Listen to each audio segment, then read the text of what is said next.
السلام علیکم ورحمۃ اللہ وبرکاتہ۔ ساتھ مرکز نظام الدین بنگلے والی مسجد کے اندر جوڑ چل رہا ہے نیپال اور ہریانہ والوں کا۔ تو ساتھیوں اس جوڑ کے اندر بیان فرما رہے ہیں عالمی امیر حضرت جی مولانا اسد صاحب۔ تو آئیے ہم اور آپ مل کر سنتے ہیں اس بیان کو۔ حضرت جی مولانا اسد صاحب اس جوڑ کے اندر کتنی اہم اور قیمتی باتیں ارشاد فرماتے ہیں۔ تو آئیے لے چلتے ہیں آپ حضرات کو بیان کی طرف۔ انتہائی محترم بزرگوں دوستوں انبیاء علیہ السلام اور صحابہ کرام سے اللہ رب العزت تین باتیں فرما رہے ہیں ان کے میدان دعوت میں غالب آنے کے لیے اور ان کے اپنے مقصد میں کامیاب ہونے کے لیے اللہ تعالیٰ نے قرآن میں تین شرطیں بیان کی۔ اللہ نے قرآن میں تین شرطیں بیان کی ہیں کہ اگر مسلمان ان تین شرائط کو پورا کرے اور صحابہ ان تین شرائط کو پورا کرے اور انبیاء علیہ السلام ان تین شرائط کو پورا کرے تو اللہ تعالیٰ ان کو ہر میدان میں غالب کر کے رکھے گا۔ آپ میری بات سے سمجھے ہو چکے یہ ہریانہ نیپال کے ادھر ہے ہوئے ہیں میں ان سے عرض کرتا ہوں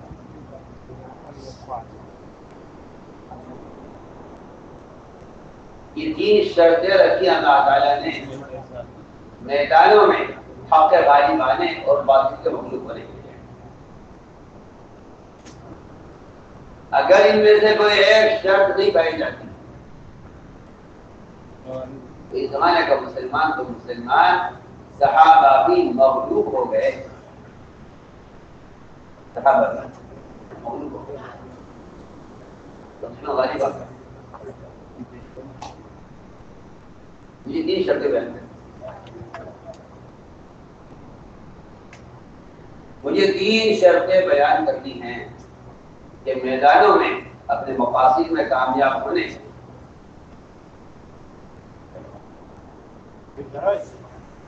اور بے دینی پر غالب آنے کے لیے کیا شرائط ہے مجھے عرض کرنا ہے۔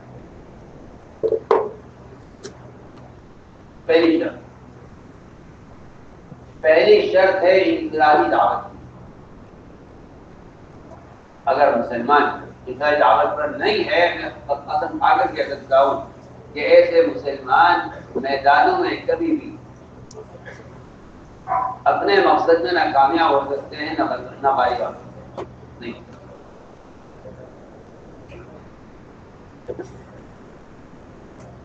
یہ کہ قرآن میں باطل کے مقابلے میں ایمان والوں کی مدد کے لیے جو شرط قرار کی ہے وہ شرط یہ لگائی ہے کہ تم خود دین کو دنیا میں قائم کرنے کی کوشش میں اگر لگے ہوئے ہو تو اللہ تمہاری مدد کرے۔ پہلی شرط ان تنصروا اللہ ینصرکم، یہ پہلی شرط ہے۔ آپ غور کریں گے صحابہ کرام کے چل پھر کر خود چل پھر کر لوگوں تک دین کی بات کو پہنچانے اور دعوت دینے پر اللہ تعالیٰ نے انتہائی کمزور اور فقراء صحابہ کے سامنے بڑی بڑی بادشاہتوں کو ایسا جھکایا ہے اور اس کا اللہ نے وہ رعب رکھا ہے باطل کے دلوں میں۔ ذرا غور کریں کہ نبوت کے ابتدائی دور سے لے کر اور نبوت کے انتہائی زمانے تک انفرادی دعوت، نماز پر فرض نماز کی طرح انفرادی دعوت نہ نبی چھوڑتے تھے نہ صحابہ چھوڑتے تھے۔ لیکن مصیبت یہ ہے کہ جب لوگوں کی آمد شروع ہو جاتی ہے تو سب سے پہلے انفرادی دعوت کا کیا اس کا استقبال، اس کا ہلکا پن پیدا ہوتا ہے۔ آدمی کو لوگوں کی آمد اور کام کا استقبال اس کے اندر سب سے پہلے یہ بیماری پیدا کرتا ہے کہ ایک آدمی پر کہاں حوصلہ کر رہے ہو، کوئی بڑا مجمع ہوگا آدمی بات کرے پر کیوں حوصلہ کر رہے، میں سمجھتا ہوں یہ استقبال کا دور آتا ہے تو انفرادی دعوت کو لوگ وقت کا ضائع کرنا سمجھتے ہیں. وقت کا ضائع کرنا سمجھتے ہیں. اور ایسا ایک آدمی سے بات کر رہے تھے اور بہت دیر ہو گئی. کسی نے کہا مجمع انتظار کر رہا ہے، مجمع انتظار کر رہا ہے، بیان میں دیر ہو رہی ہے، آپ ایک آدمی سے بات کر رہے ہیں، وہاں پورا مجمع انتظار کر رہا ہے. ایسے فرمایا کہ اگر میرے دل میں بات پیدا ہو جائے کہ ایک آدمی سے بات کرنا وقت کا ضائع کرنا ہے اور مجمع سے بات کریں گے تو سب کا فائدہ ہوگا، تو نے فرمایا کہ اللہ مجمع تک بات کے پہنچانے اور مجمع کو بات کے سمجھانے میں میری مدد ہی نہیں کریں گے اگر میں اس کا دعوت کروں. آپ میری بابت توجہ دے، میں کیا کہہ رہا ہوں.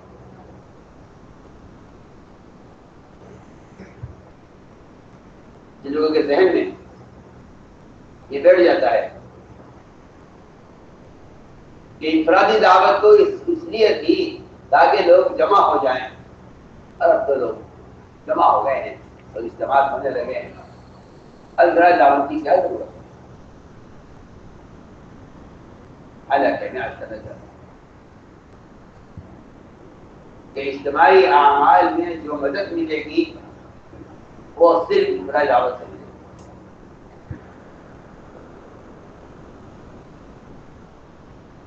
اس طرح اجتماعی فرائض کی تکمیل انفرادی نوافل سے ہوتی ہے، اس طرح اجتماعی دعاؤں کی قبولیت انفرادی دعاؤں کے ساتھ ہے، اس طرح اجتماعی اعمال میں کامیابی وہ انفرادی دعوت کے ساتھ ہے.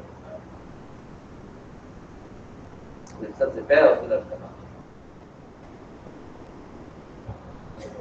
کہ صحابہ کرام نے ملکوں میں جا کر بادشاہوں کو خود جا کر ان کو دعوت دی ہے. اللہ تعالیٰ نے ان کے اس عمل پر باطل کے دل میں اتنا رعب پیدا کر دیا. یہ ایک بات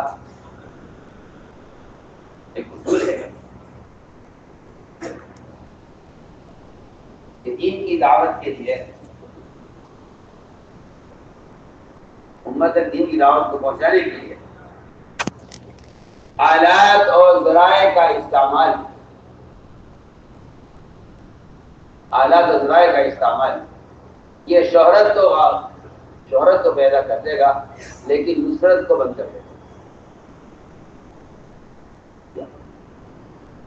یہ بالکل واضح بات ہے، یہ بالکل واضح خواہش سے بھرے ہوئے ہیں کہ لوگوں تک دین کا پیغام ذرائع سے پہنچانا، اس سے دعوت کا فریضہ اللہ کی قسم ادا نہیں ہوتا.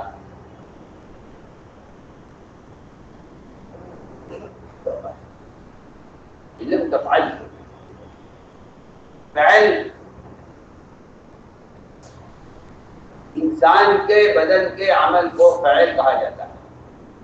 اللہ فرما رہے ہیں علم تفعل، اگر آپ نے یہ عمل اپنی ذات سے نہ کیا فما بلغت رسالتہ، تو آپ نے اللہ کے دین کا پیغام لوگوں تک پہنچایا نہیں. اللہ تعالیٰ نبی سے کہہ رہے ہیں اگر آپ نے دعوت خود نہ دی تو آپ نے اللہ کا پیغام منظور نہیں پہنچایا. یہ بات بالکل اٹل ہے اور اس کے خلاف کسی کے پاس کوئی دلیل نہیں ہے کہ دعوت کا فریضہ وہ اخبار رسائل سے بھی ادا ہو سکتا ہے اور قلم کاغذ سے بھی ادا ہو سکتا ہے. اور اب تو اور گندے طریقے چل گئے ہیں دین کی باتوں کو نشر کرنے کے لیے. ان سارے راستوں سے دعوت کا فریضہ اللہ کی قسم ادا نہیں ہوتا، ورنہ اللہ اکبر اللہ کی غیبی مددیں، اللہ کی غیبی نصرتیں انفرادی دعوت پر نازل ہوئی ہیں. ان کے واقعات اگر غور کیا جائے اللہ اکبر. عبداللہ بن حذافہ رضی اللہ تعالیٰ عنہ وہ دین کی دعوت کو لے کر ان کے روم میں تھے. روم کے بادشاہ نے ہر ممکن کوشش کی کہ یہ نصرانی ہو جائے. اس کامیابی نہیں بن سکتا، کیونکہ میں کہنا چاہتا ہوں کہ سب سے پہلے اس دعوت میں اللہ کی طرف سے مدد اور رعب، اس کا تعلق سب سے پہلے انفرادی دعوت سے. بادشاہ تنگ آ گیا، ساری کوشش کر لی اس نے کہ نصرانی ہو جائے، لیکن ایک بادشاہ اپنی ساری قوت اور طاقت کے ساتھ ایک فرد کو اس کے دین سے ہٹانے میں ناکام ہو گیا. ٹھیک ہے، بالکل واضح بات ہے کہ اللہ تعالیٰ کی طرف سے مدد کا وعدہ اس شرط پر ہے کہ آپ خود دین کے مددگار بنیں. اور یہ بات ہمیشہ یاد رکھنا، ایک آدمی تہجد پڑھتا ہو، تلاوت کرتا ہو، دعاؤں میں مقبول دعائیں، اس کی دعائیں مقبول ہوتی ہوں، استجاب الدعوات کیوں نہ ہو، سب سے بڑا ولی کیوں نہ ہو، ایسی اس کی کرامتیں ظاہر ہوتی ہیں لوگوں پر، جو کرامتیں اس کے ولی ہونے کے لیے ثبوت بن جاتے ہوں. لیکن خدا کی قسم کھا کر کہتا ہوں، اگر دعوت نہیں دیتا تو اللہ اس کی مدد نہیں کریں گے. سب کی سچی بات ہے. اس لیے کہ دیندار ہونا ایک الگ چیز ہے، دین کا مددگار ہونا الگ چیز ہے. جو آدمی دین کا مددگار نہیں ہے، اللہ کی طرف سے اس کی مدد کا کوئی وعدہ نہیں. اور یہ بات حق ہے بالکل. اپنی ذات سے پورے جی پر چلنے والا دیندار ہے مگر جس کا مددگار نہیں. اس لیے میں نے عرض کیا کہ سب سے پہلا کام یہ ہے،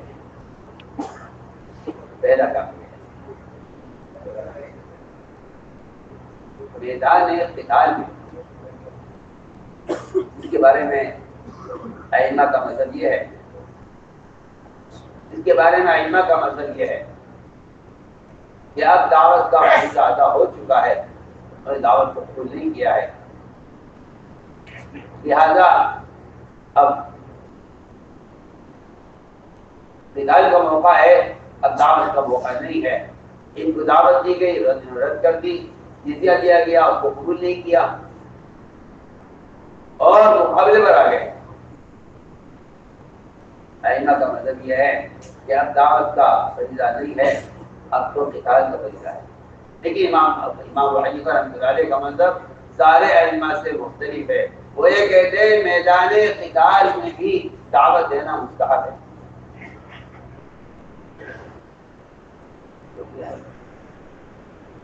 میدان قتال میں دعوت دینا مستحب ہے. میدان قتال میں دعوت دینا مستحب ہے.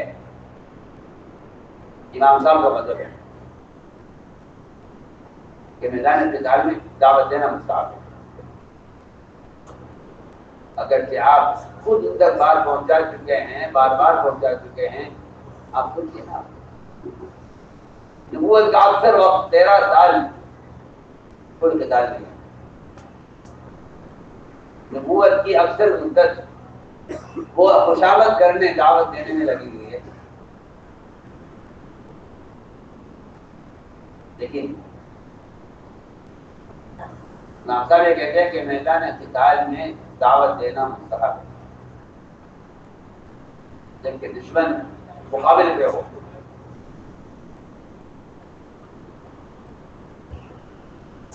خالد رضی اللہ تعالیٰ عنہ ادھر سلمان کی فوج کے 10 سالہ، ادھر سارے مشرکین مقابلے پر اور جرجہ اور سفید سالہ آمنے سامنے فوجیں تیار ہیں اور حملہ ہونے والا ہے. میدان قتال میں بھی ایک مسلمان کا اندر کا جذبہ یہ ہوتا ہے کہ میرا مقابل، میرا دشمن، یا اگر اس وقت بھی میری بات مان لے اور جہنم سے بچ جائے تو ہماری تو بالکل بھی دل کی کوشش یہ نہیں ہے کہ دشمن کو قتل کر دیا جائے. اس لیے کہ انبیاء کی کوشش اور صحابہ کی کوشش یہ ہوتی تھی کہ دشمن کو بجائے راستے سے ہٹانے کے اس کو راستے پر لایا جائے. دشمن کو راستے سے ہٹانے کے بجائے اس کو راستے پر لایا جائے. ٹھیک ہے، وہ دشمنوں کی صلاحیتوں کو اسلام سے جو ضد ہے اس کو اسلام پر استقامت کے لیے ان کی صلاحیت کو استعمال کرنا چاہتے ہیں کہ جو ضد ہے باطل پر یہ استقامت میں تبدیل ہو جائے. استقامت میں تبدیل ہو جائے. جو باطل پر انہیں ضد ہے وہ ضد استقامت میں تبدیل ہو جائے. اس لیے کہ آدمی کو حق پر استقامت ہوتی ہے، باطل پر ضد ہوتی ہے. وہ ضد ہی ہے، ضد ایک استعداد ہے.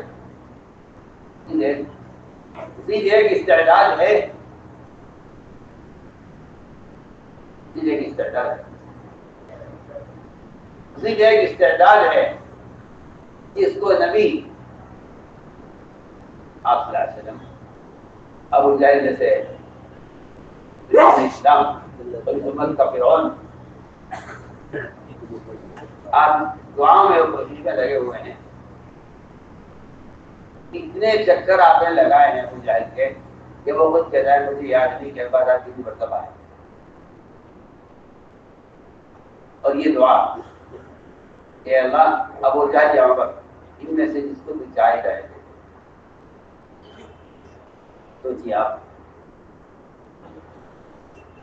تو میں نے عرض کی ہے پہلی بنیادی بات یہ انفرادی دعوت یہ اللہ تعالیٰ کی طرف سے وہ فریضہ ہے جس کا اللہ کی قسم کوئی عبادت، کوئی تلاوت، کوئی ذکر، کوئی دعا، کوئی وظیفہ اللہ کی قسم اس کا بدل نہیں. اس کا کوئی بدل نہیں ہے کسی کے پاس.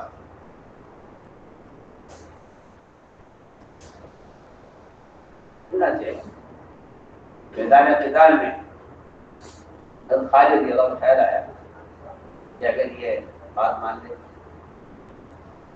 مشرکین کا سپہ سالار سب سے آگے پیچھے پڑی ہوئی تو خالد نے کہا کہ میں آپ سے بات کرنا چاہتا ہوں. خیال یہ ہوگا کہ مجھے دھوکے سے بلا کر قتل کریں گے کہ نہیں مسلمان نہ دھوکہ دیتا ہے نہ دھوکہ کھاتا ہے. تو خالد نے کہا ایسی کوئی بات ہمارے یہاں نہیں ہوتی کہ ہم دشمن کو جو ہے دھوکے سے قتل کرتے ہیں. میں آپ سے بات کرنا چاہتا ہوں. ذرا جو آگے آیا اور خالد آگے بڑھے دونوں کے گھوڑوں کی گردنیں آپس میں مل گئی اتنا قریب آ گئے. تب خالد نے کہا چل جا ہم تو تمہاری چاہے جاتے. سوچیا میدان قتال میں دشمن کے سپہ سالار سے آخری ملاقات ہو رہی ہے اور دونوں کی طرف سے تلواریں ٹوٹی ہوئی ہیں حملہ ہونے کے لیے. مگر مومن یہ بتانا چاہتا ہے کہ ہم اپنے دشمن کے مقابلے پر میدان میں بھی اتنے ہی خیر خواہ ہوتے ہیں جس نے اپنے دوستوں کے لیے خیر خواہ ہو.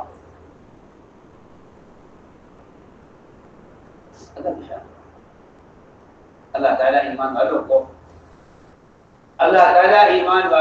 مخالف ماحول میں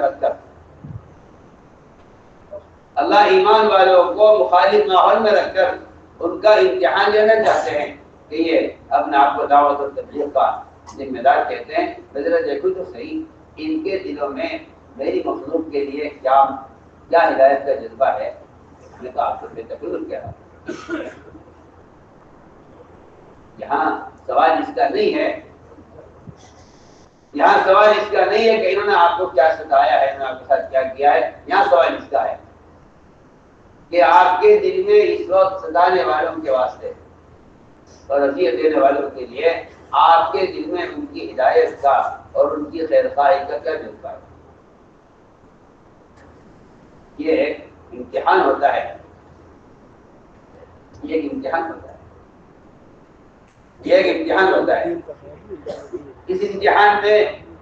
اس امتحان میں وہ لوگ ناکام ہو جاتے ہیں جن کے دلوں میں انتقام کا جذبہ ہوتا ہے.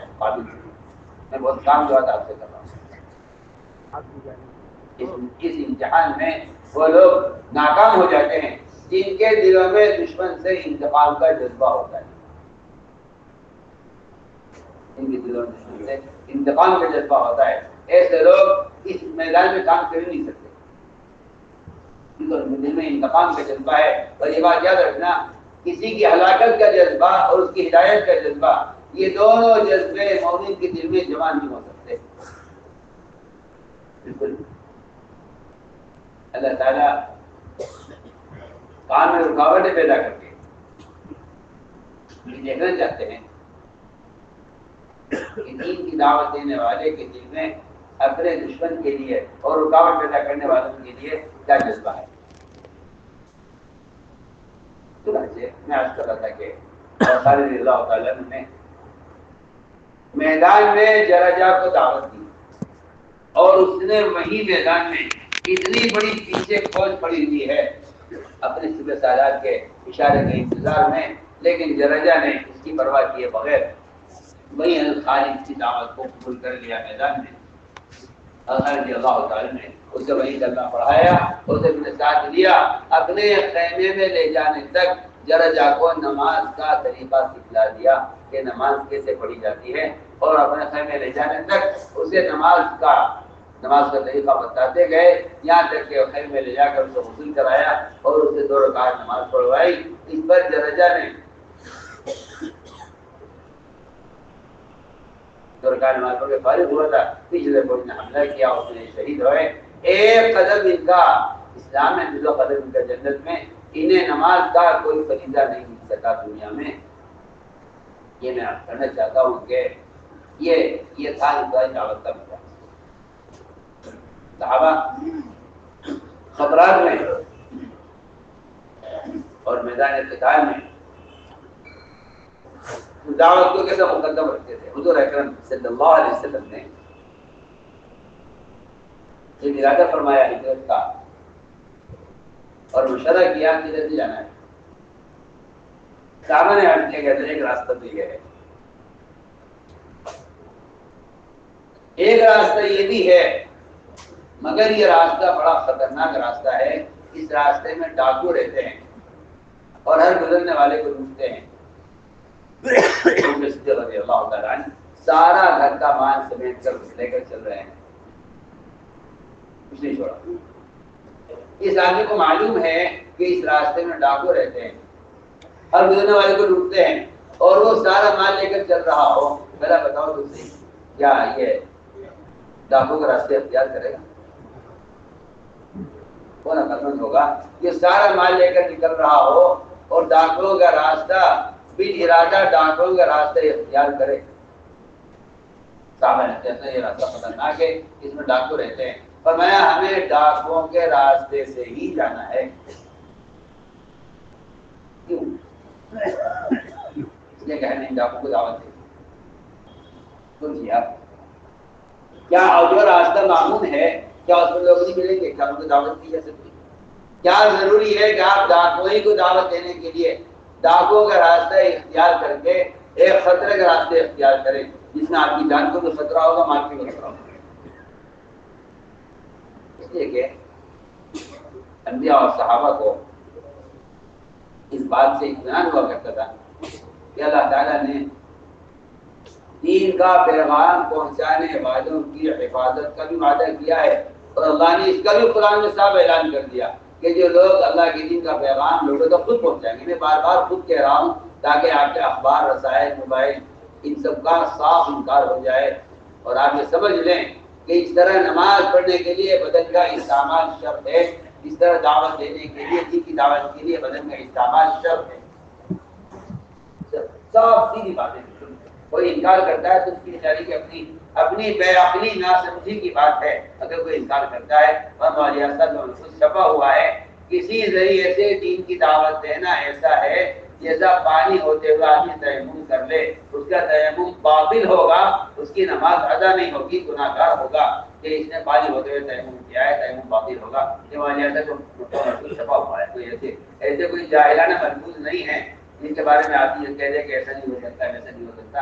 جی ہاں، ایک متبحر عالم کے ملفوظات ہیں، وہ کوئی قرآن سے ہٹے ہوئے نہیں ہے، یہ آپ کا اپنا خاص خیال ہے، کیونکہ آپ لوگ رواج کے اتنے عادی ہو چکے ہیں کہ آپ سنتوں سے کوئی مناسبت باقی نہیں رہی ہے۔ جو آدمی سنت سے محبت نہیں کرے گا وہ رواج کی تائید کرے گا، جو آدمی رواج کی تائید کرے گا وہ سنت سے اختلاف کرے گا، اور جو آدمی سنت سے محبت کرے گا وہ رواج سے کراہیت کرے گا۔ میں تو آپ سے بالکل دوسری بات کر رہا ہوں،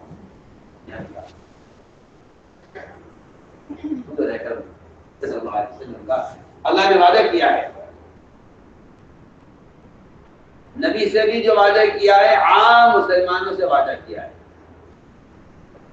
علم تفعلوا بلغت رسالتہ واللہ یعصمک من الناس۔ نبی جی آپ کو جا کر دعوت دیجئے، آپ کی جان کی حفاظت کی ذمہ داری ہماری ہے، ہم آپ کی مدد کریں گے لوگوں سے، یہ آپ سے کہا جا رہا ہے، اور آپ اور عام قیامت تک آنے والے مسلمانوں سے بھی بالکل اسی طرح وعدہ ہے۔ الذين يبلغون رسالات الله ويخشونه فلا يخشون احدا الا الله، جو اللہ کے دین کا پیغام لوگوں تک خود جا کر پہنچاتے ہیں۔ میں تو بار بار اپنی الفاظ دہرا رہا ہوں، جو اللہ کے دین کا پیغام لوگوں تک خود جا کر پہنچاتے ہیں، اللہ تعالیٰ کا ان سے وعدہ ہے کہ اللہ ان کے دلوں میں غیر کا خوف نکالتے ہیں۔ لا يخشون احدا الا الله، کہ وہ اللہ کے غیر سے ڈریں گے۔ میں نے عرض کیا کہ غیبی مدد اور نصرت، غیبی مدد اور نصرت، اس کا جو بنیادی سبب ہے وہ انفرادی دعوت ہے۔ ایک بات، دوسری بات یہ ہے کہ میدانوں میں اللہ تعالیٰ کی مدد کے اترنے کا اس کی جو شکل ہے وہ اصل میں ملائکہ کا نزول ہے، ملائکہ کا نزول ہے۔ جو میدانوں میں مدد اترتی تھی، اجتماعات سے میں کسی بے تکلف کہہ رہا ہوں، اجتماعات میں جو مدد اترتی تھی، اس مدد کی جو اصل شکل ہے جس کو کفار اور مشرکین اپنی آنکھوں سے دیکھا کرتے تھے،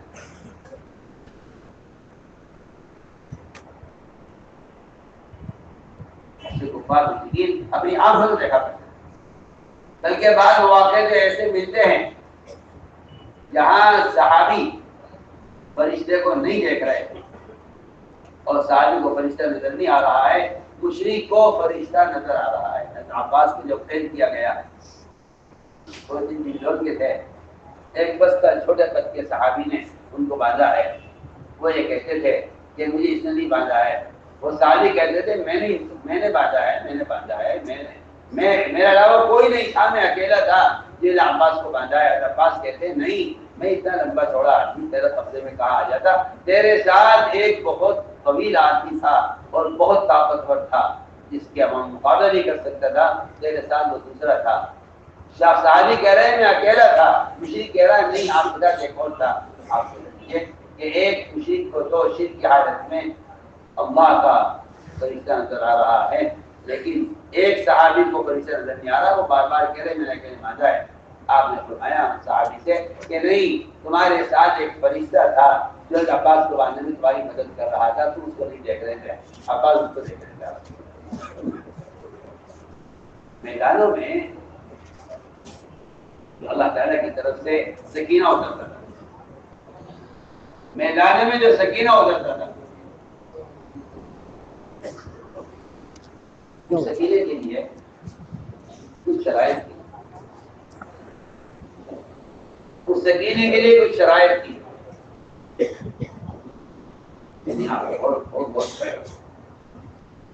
پہلی شرط یہ ہے کہ ان اجتماعات میں خدا کی قسم ایک عمل بھی اگر ایسا ہوا کہ جو ملائکوں کو روک دے، فرشتوں کو روک دے، تو آپ اللہ تعالیٰ کی غیبی مدد سے محروم رہیں گے۔ یہ کہا جا سکتا ہے کہ ہاں ایک پروگرام ہو گیا ہے ورنہ حقیقت میں عرض کر رہا ہوں، حقیقت میں عرض کر رہا ہوں۔ پہلی شرط یہ ہے کہ کوئی ایسا عمل جو فرشتوں کے نازل ہونے میں رکاوٹ بنتا ہو، تو آپ اللہ تعالیٰ کی غیب مدد سے محروم رہیں گے۔ اگر آپ ایک پروگرام کر لیں گے، ہو جائے گا پروگرام، حقیقت میں آتا ہے کہ اصل جو مدد ہے اور نصرت ہے وہ فرشتوں کے نزول سے ہوتی ہے۔ بدر میں مشرک کا بیان ہے کہ آسمان سے ایک سیاہ چادر کوئی اتری اور بس اس کو اترنا تھا کہ ہمارے دلوں میں خوف پیدا ہو گیا۔ پورے میدان میں بدر کے چونٹیوں کی شکل میں کوئی سیاہ چیز پھیل گئی اور مشرک کہتا ہے قسم کھا کر کہ وہ آسمانی مخلوق تھی، اس کا اترنا تھا اور ہمارے دلوں میں خوف پیدا ہو گیا۔ یہ مشرک کا بیان ہے، مشرک کا بیان ہے کہ آسمان سے ایک کالی کمبل کی طرح، ایک کالی چادر کی طرح کوئی چیز اتری۔ مشرک کہتا ہے کہ وہ فرشتے تھے جو ایک پورے میدان میں پھیل گئے چونٹیوں کی شکل میں، اور ان کے اترتے ہی ہماری ہمتیں پست ہو گئی اور ہمارے دلوں میں خوف پیدا ہو گیا۔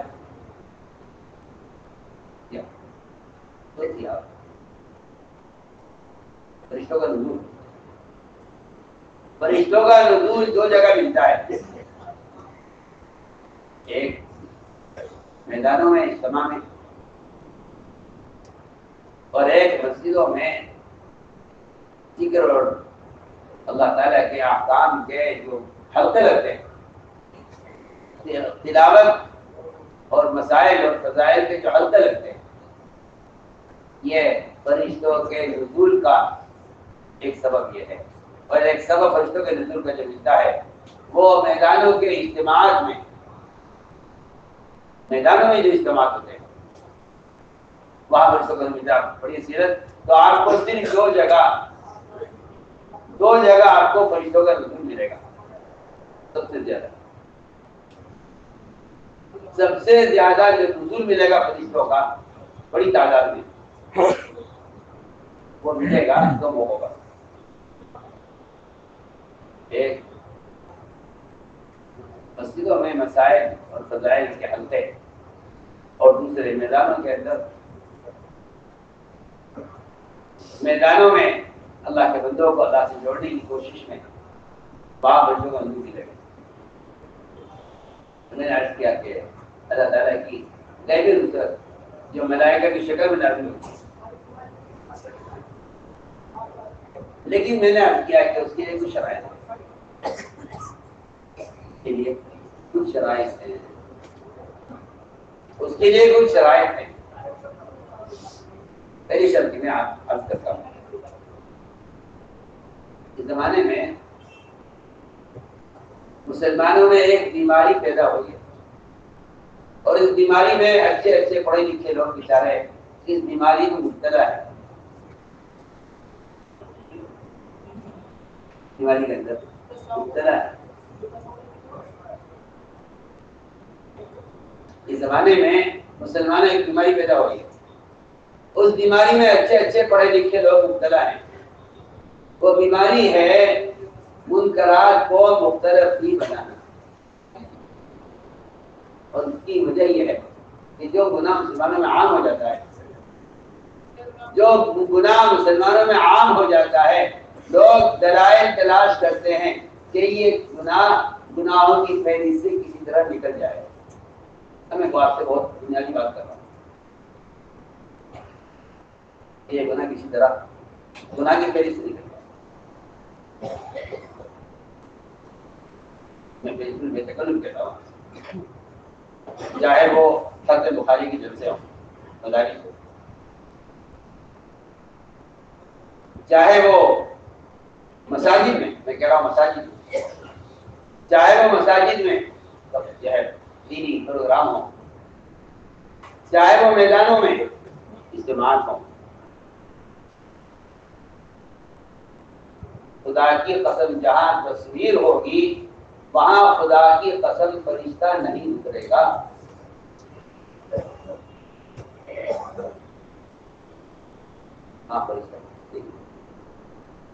وہاں فرشتہ نہیں اترے گا، وہاں شیاطین کا نزول ہوگا. شیاطین دلوں کو ہدایت کے حاصل ہونے اور دل بات کو کرنے سے دلوں کو ایسا بند کر دیں گے. دیکھیں یہ حق باتیں کہ جب نبی دعوت دیتے تھے تو شیطان وہ بات سننے والوں کے دلوں پر آ کر بیٹھ جایا کرتا تھا.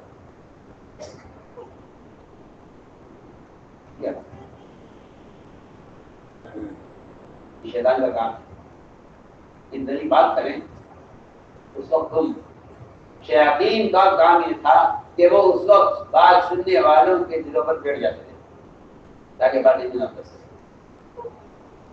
آپ صلی اللہ علیہ وسلم کو ابو طالب کی ہدایت کی بڑی امید ہو جائے اور اس کی امید پر آپ اس کے بعد وقت قریب ہی گئے. لیکن ابو جہل جلدی سے اٹھا اور آپ صلی اللہ علیہ وسلم کے لیے جو جگہ ابو طالب کے پاس تھی وہاں جا کر بیٹھ گیا تاکہ آپ صلی اللہ علیہ وسلم ابو طالب کے قریب نہ بیٹھے. میں آپ کو مثال دے رہا ہوں. میری بات یہ بیماری عام ہو گئی ہے مسلمانوں میں کہ ان کی دینی محفلیں اب تصاویر سے خالی نہیں رہی. میں خدا کی قسم کھا کر 100 مرتبہ کہتا ہوں مسجد میں بیٹھ کر کہ ایسی مجلسوں میں فرشتوں کا نزول خدا کی قسم نہیں ہوتا. آپ اگر کہتے ہوتا ہے تو آپ جھوٹ بولتے ہیں یا آپ حدیث کو جھٹلاتے ہیں. آپ محمد صلی اللہ علیہ وسلم کی صحیح روایتوں کے جھٹلانے والے ہیں کذاب. اگر آپ یہ کہتے ہیں کہ نہیں فرشتوں کو نزول کہ نہیں ناممکن ہے. جو کہتا ہے ہوتا ہے وہ احادیث کا انکار کر رہا ہے، صراحت انکار کر رہا ہے. اس سے بڑا جاہل کوئی نہیں ہوگا جو صحیح روایتوں کا کہ انکار کرتے کہ فرشتوں کا نزول ہوتا ہے. میں کہتا ہوں نہیں ہوتا. یہ بیماری لگ گئی ہے سب کو اوپر سے لے کے نیچے تک. بات میں حق کہہ رہا ہوں کہ جہاں تصاویر ہوں گی وہاں فرشتوں کا نزول نہیں ہوگا، جس سے نہ سکینہ آئے گا، نہ ہدایت آئے گی، نہ استقامت ہوگی، نہ دل متاثر ہوں گے. کچھ نہیں، چادر کی طرح جن سے ہو کر نمٹ جائے گا. یہ اللہ اکبر. ہم اس راستے سے کیا آپ استعمال دیکھیے. اللہ اکبر. جن اجتماعات میں اکثریت دشمنوں کی اور مقابلہ کرنے والی کی آیا کرتی تھی، وہ کہتے تھے کہ ہمارے دلوں پر محمد صلی اللہ علیہ وسلم کی بات کا ایسا اثر ہوا ہے کہ ہم اس کو ہم بیان ہی نہیں کر سکتے. وجہ کیا ہے؟ وجہ یہ ہے کہ فرشتوں کے نزول سے ایمان والوں کے دلوں میں سکینہ اور باطل کے دلوں میں رعب پیدا ہوتا تھا. یہ سکینہ ان کے ایمان کو بڑھاتا تھا اور وہ رعب ان کو مومن بنایا کرتا تھا. یہ دونوں چیزیں ہوا کرتی تھی. کافر کو یہ سکینہ رعب سے مومن بناتا تھا اور ایمان والوں کو یہ سکینہ ان کے ایمان میں اضافہ کرتا تھا. افسوس اور رونا اس بات کا ہے کہ لوگوں نے اس معاملے میں تساہل برتا اور مسلمان کو ایک حرام کام کا عادی بنا دیا ہے. اس کی وجہ سے میں بے تکلف لاکھ مرتبہ قسم کر دیتا ہوں کہ ایسی مجلسوں میں فرشتوں کا گزر نہیں ہو سکتا، ناممکن ہے. جس مسجد میں، جس کمرے میں، جس گھر میں، جس میدان میں، جس مجلس میں تصویر ہوگی وہاں فرشتہ نازل نہیں ہوگا.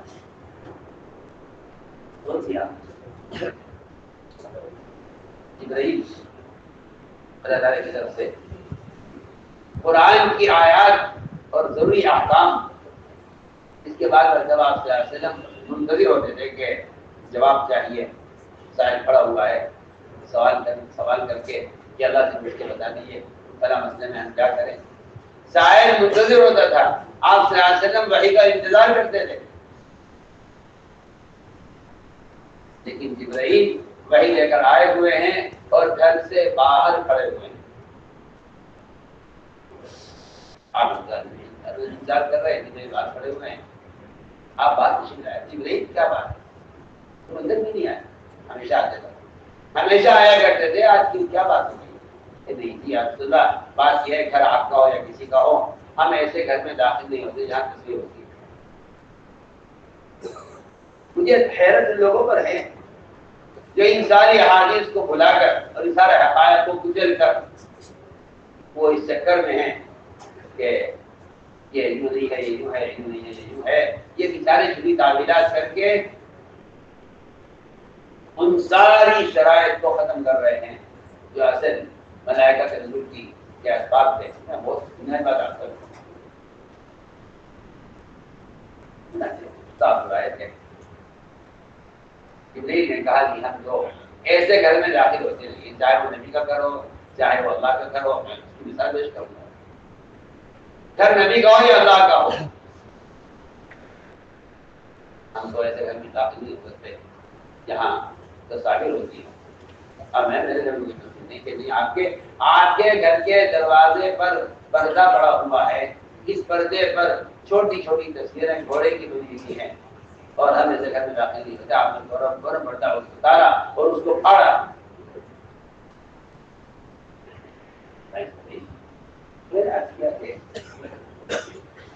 یہ تو آپ کے گھر کا حال ہے۔ آج یہ فاتحہ مکے میں داخل ہے،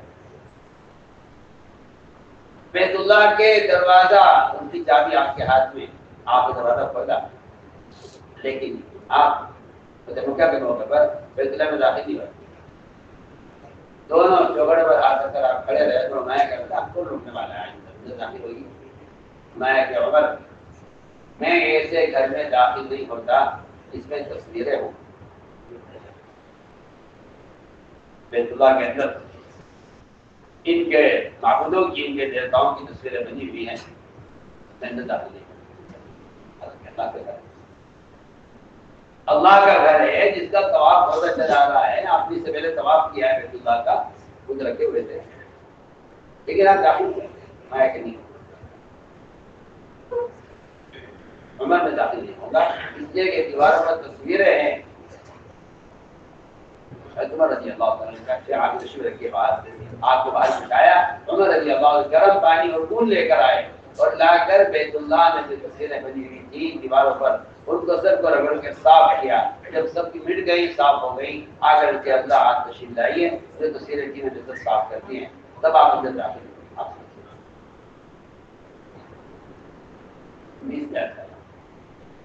یہ اصل فرشتوں کا نزول،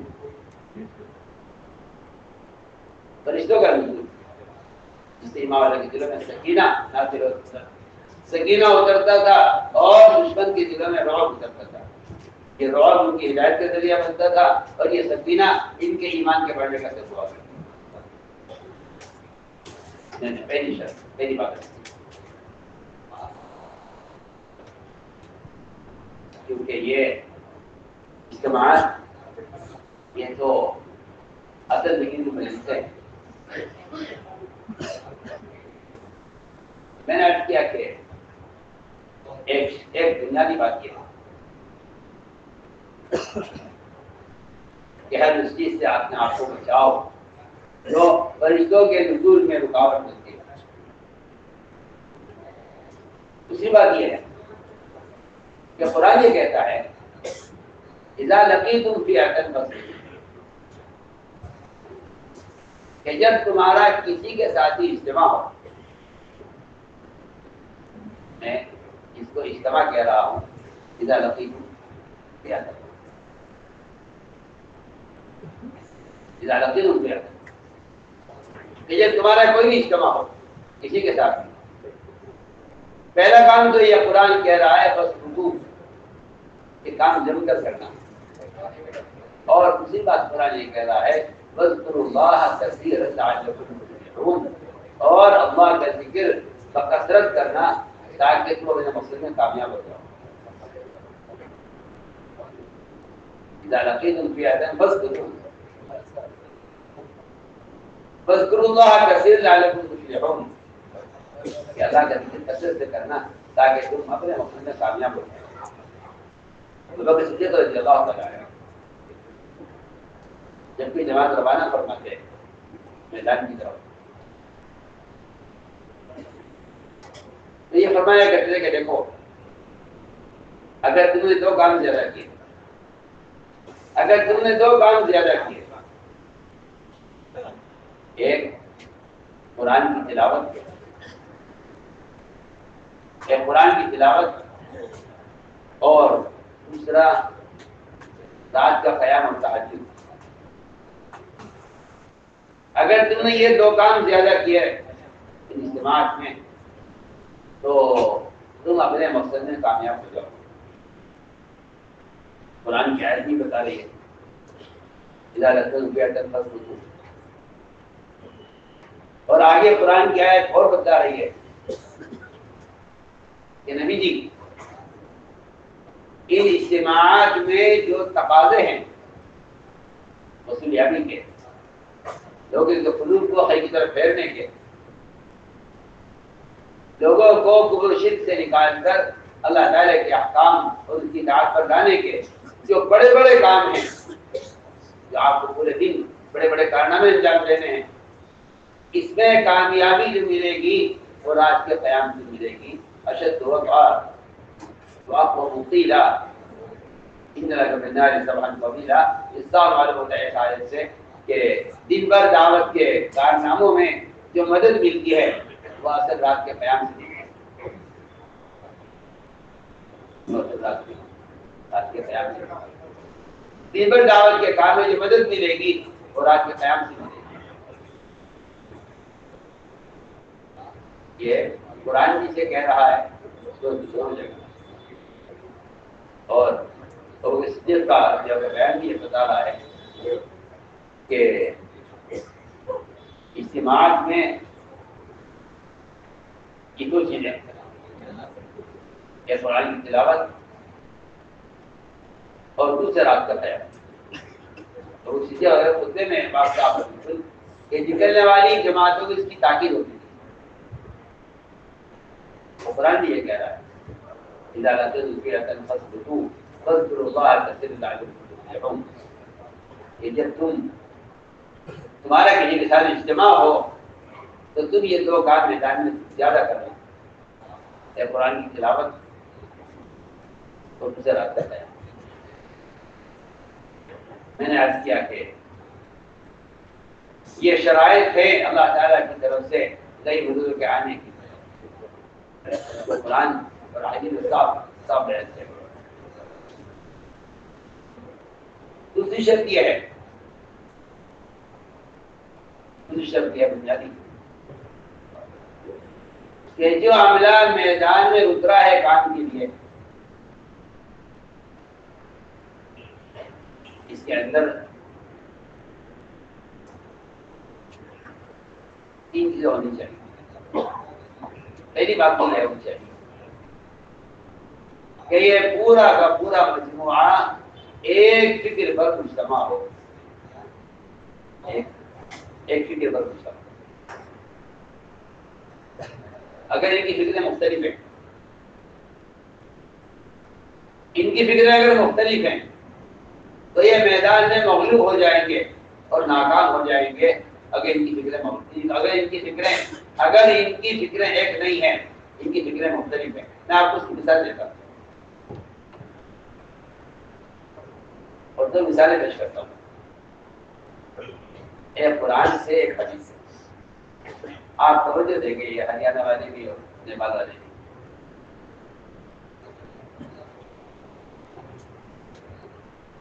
یہ دو مثالیں پیش کرتا ہوں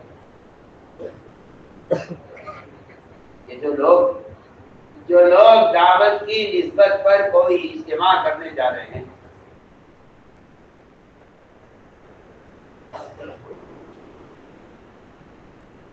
جو لوگ دعوت کی نسبت پر کوئی اجتماع کرنے جا رہے ہیں، انہیں معلوم ہونا چاہیے کہ قرآن میں اور حدیث میں کیا شرائط ہے، اس کی کو پورا کرنے پر آپ کے ساتھ اللہ کی مدد ہوگی۔ میں اس کی پہلی مثال دیتا ہوں، اپنے مقصد میں آپ کامیاب کر سکتے ہیں۔ میں پہلے اس کی مثال قرآن سے کرتا ہوں. قرآن میں ہے فَلَمَّا فَصَلَ طَالُوتُ بِالْجُنُودِ. تو یہ سنا فَلَمَّا فَصَلَ طَالُوتُ بِالْجُنُودِ کہ طالوت جب لشکر لے کر چلے تو انہوں نے لشکر سے یہ کہا کہ اللہ تعالی تمہاری آزمائش کریں گے کہ تم میدان میں کتنے جم کر کام کرنے والے ہو.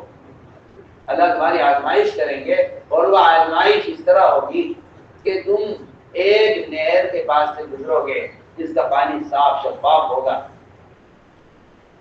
اور اللہ تعالیٰ اس نہر پر تمہارا امتحان لیں گے اور امتحان اس طرح لیں گے کہ جو اس نہر سے پانی پی لے گا وہ تو نبی کی جماعت سے الگ کر دیا جائے گا اور جو پانی پی لے گا وہ تو ان کی جماعت سے الگ کر دیا جائے گا اور جو پانی نہیں پیے گا اور اطاعت کر لے گا وہ ان کی جماعت کے ساتھ جڑا رہے گا.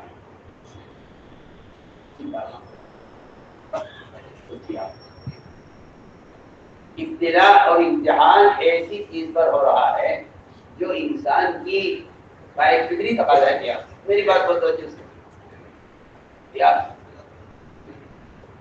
جہاں بھی بے چین ہو جاتا ہے آدمی بھوک برداشت کر سکتا ہے. پیاس پر انسان کی حیات کا مدار ہے, پانی پر انسان کی حیات کا مدار ہے. لیکن ان اللہ مبتلیکم بنار فمن شرب منه فليس مني. طالوت نے کہا جو اس میں سے پی لے گا پانی وہ میری جماعت سے الگ ہو جائے. تو پہلے میں یہ قانون پہ نہ تھی اور جو پانی نہیں پیے گا وہ میرے ساتھ ہوگا. یہ اللہ نے بے تکلف آپ سے کہتا ہوں ہمارا عملہ ہے. آج کل مزاج یہ ہے کہ مال ہو میدان ہو ختم ہو جائے. میں آپ سے بے تکلف عرض کرتا ہوں مال کی بنیاد پر سارے اجتماعات اغیار سے ہوتے ہیں. ہمارا کوئی اجتماع کی بنیاد پر نہیں. ہماری بنیاد تو اعمال کی بنیاد ہے. اعمال تو اجتماع ہوتا ہے مال پر نہیں. آپ غور کر لیجیے اللہ کا اجتماع ہو, بدر کا اجتماع ہو,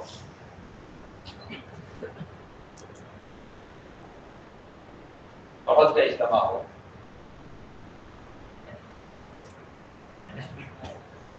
بدر ہو, خندق ہو, احد ہو, تینوں اجتماعات کا حال آپ دیکھ لیجیے. ہر جگہ سامان کم, دشمن زیادہ, ہتھیار کم,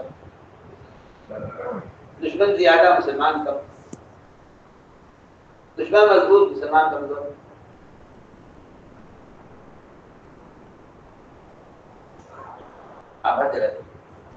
آپ کو ہر جگہ انتظامی لائن انتہائی کمزور ملے گی. یہ دعویٰ فرماتے ہیں کہ ہم تعداد سے استعداد سے کبھی غالب نہیں ہیں. ہمارے غالب آنے کا سبب نہ ہماری تعداد بنی ہے کبھی نہیں استعداد, بلکہ قرآن نے تو یہاں تک بیان کر دیا ہے صحابہ کے بارے میں. صحابہ جیسے مخلصین کے بارے میں کہا ہے قرآن نے کہ تم ہرگز بھی ایسے موقعوں پر اکڑتے ہوئے مت نکلنا کہ ہم اکثریت میں ہیں. یعنی تم جن میدان میں نکل رہے ہو تمہارے دل میں ہرگز یہ نہ ہو کہ ہمارے پاس طاقت ہے, قوت ہے.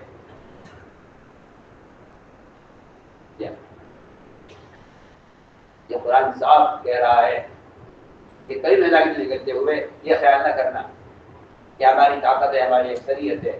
ہرگز نہیں. کیا ہے ولا تکونوا کالذین خرجوا من دیارہم بطرا ورئاء الناس.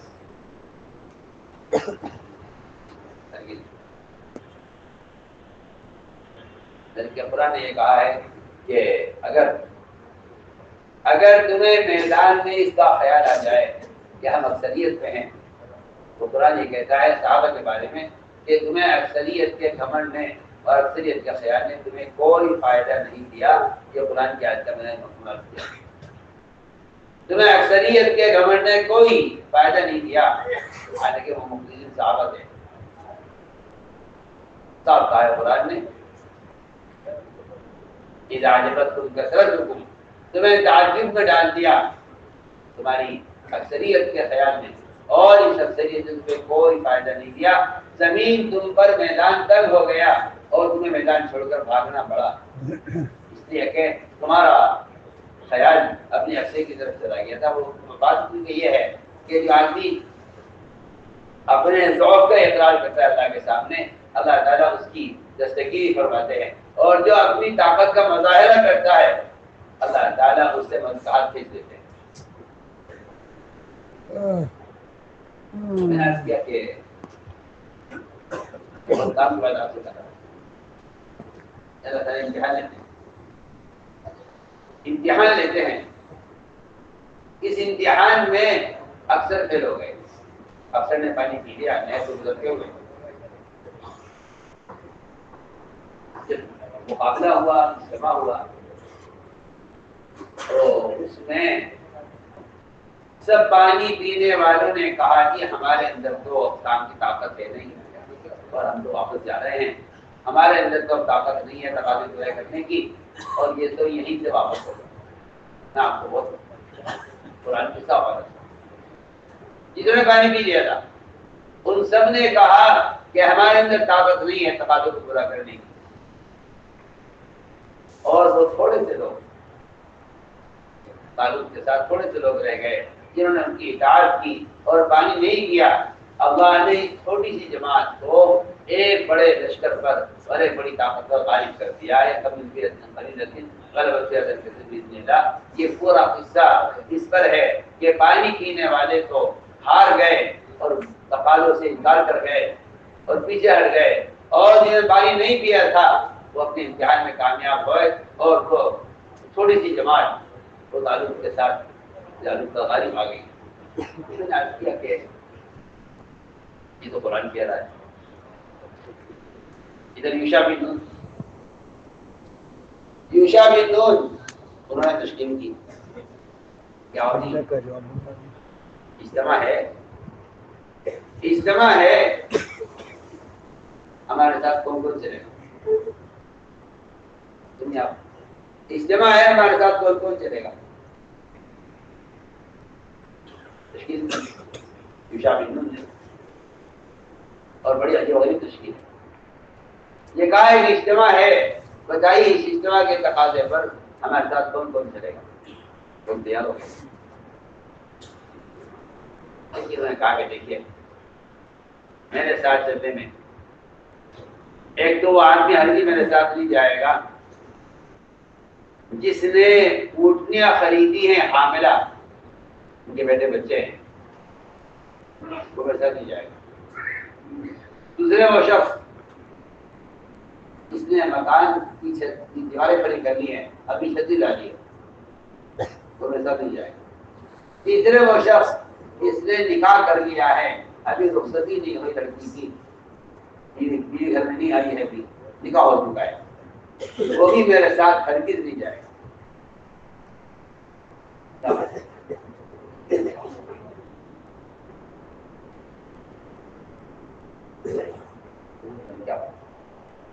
فرمایا کہ دیکھو اتحادے کے بجلی تقاضے ہیں، مکان، سواری، بیوی، یہ تینوں شریعت نے ان تقاضوں کو فطری تقاضوں میں شامل کیا ہے. بلکہ نکاح کو ایسا تقاضا ہے شریعت کا کہ بعض مرتبہ یہ واجب کو پہنچ جاتا ہے. یعنی واجبات میں سے ہو جاتا ہے کبھی. اس کے بارے میں یہ کہتے ہیں کہ واجب میرے ساتھ نہیں جائے گا، جسے نکاح کر لیا رخصتی نہیں ہوئی میرے ساتھ نہیں جائے گا. کیا بات ہے؟ حالانکہ یہ سارے تقاضے فطری تقاضے ہیں. مکان کا ہونا، سواری کا ہونا، شادی کا ہونا فطری تقاضے ہیں. فرمایا فطری تقاضوں میں بھی جن کا دماغ اور دل الجھا رہے وہ میری جماعت کے ساتھ نہیں پائے.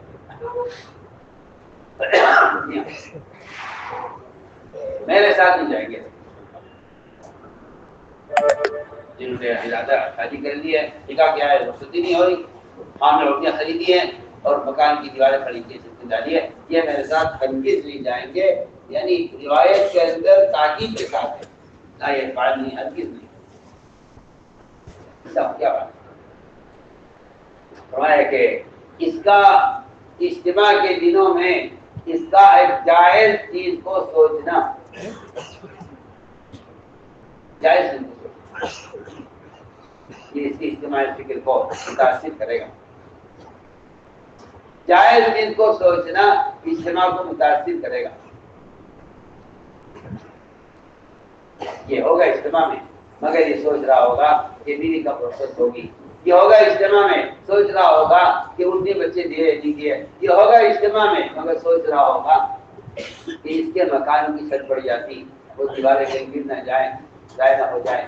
اس کا دماغ الجھا ہوا ہے تعمیر میں, اس کا دماغ الجھا ہوا ہے بیوی میں, اس کا دماغ الجھا ہوا ہے حاملہ عورتوں کے بچے ہونے میں.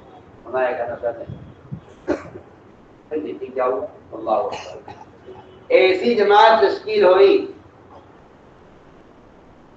اس جماعت کے اجتماع گاہ پہنچنے تک مغرب بہت قریب آ گیا اور غروب ہونے لگا. عصر کا وقت ختم ہو رہا تھا,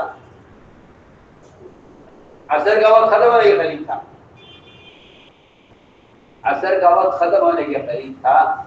وہاں پہنچے تو انہوں نے یوشع نے کہا ہے اللہ, یہ سورج یہ بھی معمول ہے, بھی معمول ہے. فرق یہ ہے ہم معمول ہیں تیری عبادت کے لیے اور تیرے کام کے لیے, تیرے دین کے لیے, تیرے دین کی دعوت کے لیے معمول ہے, اور یہ سورج ہمارے لیے معمول ہے. یہ تو ہماری ضرورت کے لیے بنایا ہے, تو نے بنایا ہے ہماری ضرورت کے لیے. سورج ہمیں بنایا ہے اپنے لیے.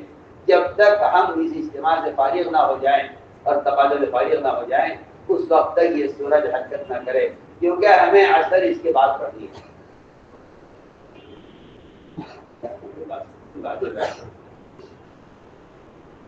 یہ نہیں کیا پہلے اثر پڑھ لیتے, یعنی اللہ اس کو یہاں روک, اس کو یہاں روک دے. اللہ حافظ, اے اللہ سورج کو یہاں روک دے. یہ سورج چھیڑ گیا اس جماعت کی مدد کے لیے, اور اس جماعت کے تو سورج انتظار میں ہے, سورج انتظار میں ہے. لیکن فارغ ہو جائیں گے. میں تو عرض کرتا ہوں کہ یہاں تو بہرحال سورج کو روکا گیا ہے ایک اہم تقاضے کے لیے. یہ تو براہ راست دین کی مدد ہو رہی ہے, اس میں سورج کو روک دیا گیا. جو آدمی حضور اکرم صلی اللہ علیہ وسلم کی, آپ صلی اللہ علیہ وسلم کی فقط صرف جسمانی راحت کے لیے, اگر کسی آدمی کی آپ صلی اللہ علیہ وسلم کی جسمانی راحت کے لیے اگر اس کی نماز قضا ہو جاتی ہے, تو یہاں تو سورج ڈوبنے سے پہلے رک گیا ہے, اور وہاں ایسا واقعہ موجود ہے جہاں سورج ڈوبنے کے بعد واپس نکالا گیا.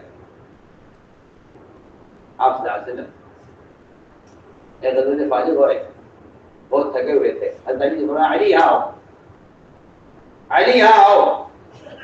حضرت علی رضی اللہ تعالیٰ فوراً سنتے آ گئے. عصر کی نماز حضرت علی نے نہیں پڑھی تھی, ان کی عصر کی نماز باقی تھی. یہ نہیں کہا کہ میں نماز پڑھ کر آؤں گا, اس لیے کہ قرآن کا یہ حکم ہے کہ جس وقت تمہیں نبی طلب کریں اسی حال میں فوراً حاضر ہو جاؤ, بلا تاخیر فوراً حاضر خدمت ہے. آپ ان کو بٹھایا اور ان کی ران پر آپ سر رکھ کر سو. آپ سوتے رہے, آپ سوتے رہے ران پر سر رکھ کر. سورج غروب ہو گیا. حضرت علی کی عصر کی نماز قضا ہوئی. آپ صلی اللہ علیہ وسلم کو آرام پہنچانے کے لیے آپ کو جگائے نہیں, یا اٹھ جائیے مجھے عصر پڑھنی ہے, قضا نماز قضا ہو رہی ہے.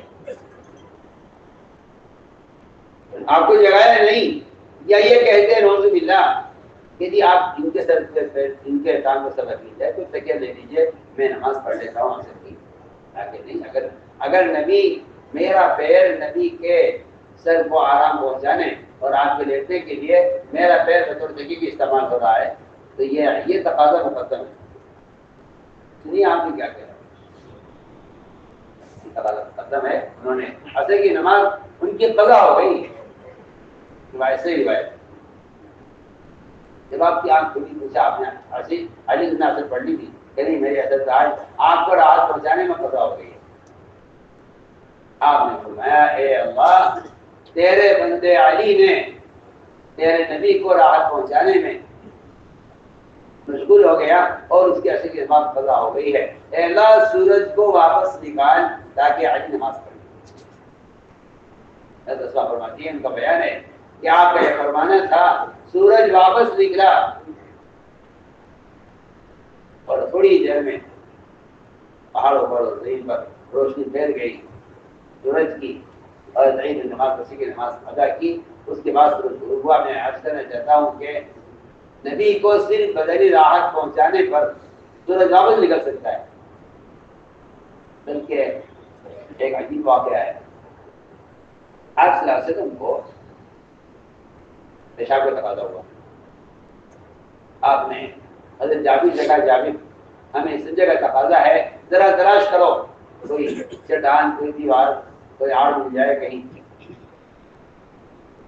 حضرت جابر گئے میدان میں، تلاش کیا لیکن کوئی ایسی آڑ کی جگہ نہیں ملی جہاں آپ خدائے حاجت کر لیتے۔ آ کر کیا چلا تو کوئی جگہ ایسی نہیں ہے جس کی آڑ میں آپ خدائے حاجت کر لیں، کوئی جگہ ایسی نہیں۔ پھر عرض کیا کہ ہاں دو درخت تھے مگر بہت دور دور ہیں، اور دونوں درختوں کے تنے اتنے ہیں کہ اس کی آڑ میں آپ استنجا نہیں کر سکتے۔ اگر یہ دونوں درخت آپس میں مل جائیں، یہ دونوں درخت آپس میں مل جائیں تو ان کا تنا اتنا تھوڑا ہو جائے گا دونوں کے ملنے سے کہ ان کی اس کی آڑ میں آپ استنجا کر سکتے۔ میں جابر جاؤ ان درختوں سے کہو کہ اللہ کے نبی کو استنجا کرنا ہے، تم دونوں درخت چل کر آپس میں جمع ہو جاؤ۔ حضرت جابر گئے درختوں کے پاس، آپ کا پیغام پہنچایا ان درختوں کو کہ اللہ کے نبی نے فرمایا ہے کہ تم آپس میں مل جاؤ، ہمیں استنجا کرنا ہے۔ وہ درخت وہاں سے چلا، وہ درخت وہاں سے چلا، دونوں درخت صحرا میں فاصلے پر تھے، دونوں چل کر آپس میں ملے۔ جابر نے آ کر عرض کیا کہ دونوں درخت آپس سے مل گئے آپ کے فرمانے پر، آپ تشریف لائے، آپ نے استنجا کیا ان کی آڑ میں۔ پھر فرمایا جابر جاؤ ان درختوں سے کہو الگ الگ ہو جائیں، اگلی کی جگہ واپس چلے جائیں، ہماری حاجت پوری ہو جائے۔ ان سے جا کر کہا گیا دونوں درخت اپنی اپنی جگہ واپس چلے گئے۔ آپ اس کو غور کر لیجیے،